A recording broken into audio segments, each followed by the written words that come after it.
For the last couple weeks, I've been mass cultivating algae up here in my bedroom. And today, they're done growing, so it's time to process them into fertilizer. Hey, I'm Leon, and I'm once again experimenting with microalgae. Quick recap if you haven't seen these videos before. My goal this summer is to build an algae biorefinery, essentially a system that uses algae to convert raw materials like nitrates, phosphates, and carbon dioxide into a useful product, in my case, fertilizer. Now the first step of this was to learn how to mass cultivate algae, which is what I was doing with this structure over here. These are hanging bag floater bioreactors, basically big bags of algae that you can use to grow a lot of algae at once. In my case, 10 liters of it. And now, these algae have been growing for about 10 days, and they're ready to be completely harvested and processed into that fertilizer. So let's go. Now, if you have watched these videos before, you might notice that there are a bit fewer algae bags than there were the first time I started this experiment. And there are a couple reasons for that. The first one, the not so good one, is that some of these algae bags did unfortunately die. I'll show you an example. These ones are dead ones. As you can see, they are not green like algae should be. They're completely clear. Now, the reason for this is kind of unknown to me. 3 of these bags failed in a similar way, and I'm not quite sure why it happened. My best guess is some kind of bacterial infection of the algae that caused the cells to lyse, in other words, explode, and lose all their green color to the water. But I'm not completely certain, and I'm also not completely certain why it didn't affect all the hanging algae bags, because 7 of them still survived quite well, and that's the good news. The reason why there are so few algae bags here still is not just because some are dead, but because some are very alive, and I was already able to process them into a nice fertilizer. Check it out. This is some nice, green, algae-rich fertilizer powder that I can apply directly to plants. So let's go make some more. Now the first thing I'm going to want to do is to drain these hanging bags into this bucket. This is a bucket I've already used to process some fertilizer. It has some dried gunk on the side, but we'll manage that later. For now, all I need to do is get all the liquid algae into here. So here we go. I've set up the bucket underneath the algae bags, and now all I need to do is wiggle out this connector on the back, and there we go. The bags are now draining into the bucket. It'll probably take 4 or 5 minutes for them to drain fully, so I'll be back in a little bit.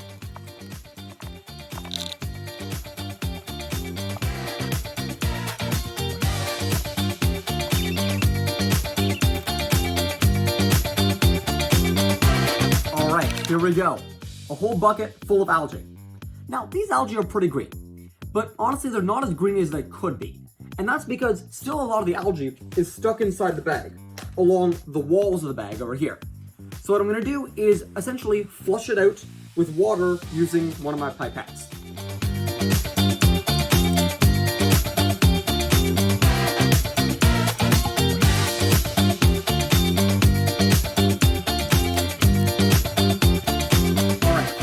Nice green algae bucket with pretty much all the algae we're going to get out of it.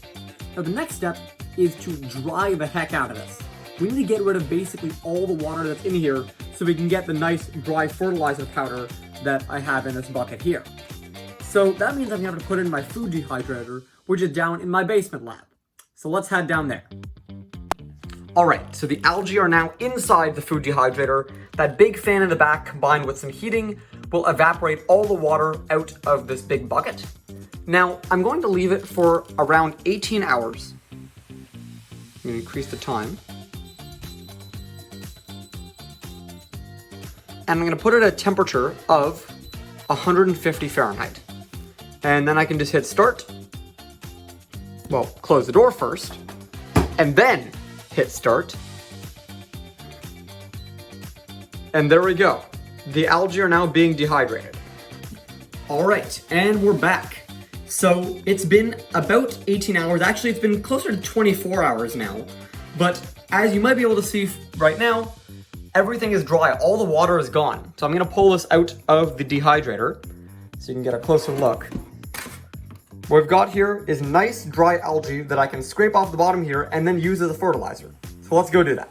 Now before I get to scraping off the algae, I'm going to weigh this cream cheese container that I'm going to use to store the fertilizer in on my scale so I can figure out how much fertilizer I was actually able to make from all the algae that I grew.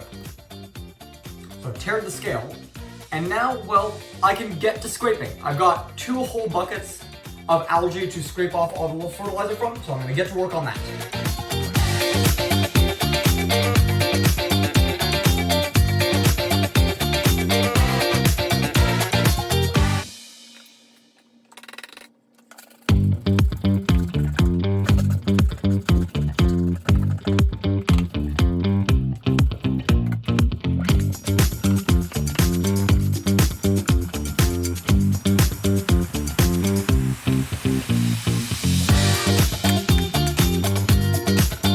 I've scraped together all the fertilizer into this container, and it turns out that I have made, moment of truth,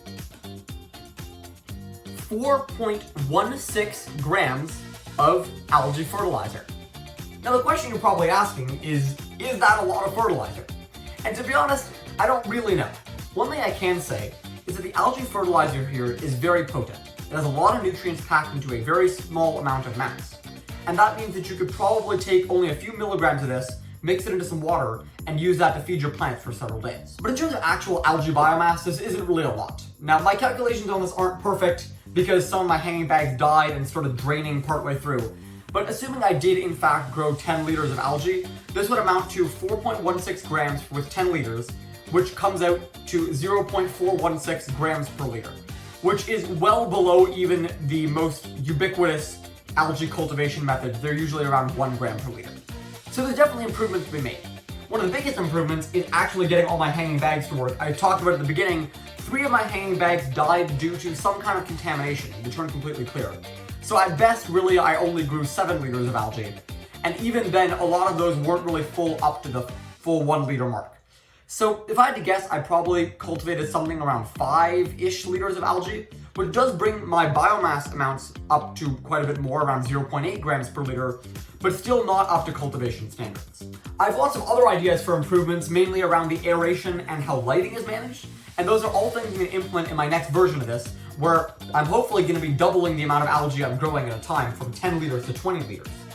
But at least for this first prototype run, I'm really proud of what I got here. I mean, 4.16 grams is honestly more than I was expecting, considering, again, 3 of the bags died and it wasn't the most perfect culture conditions.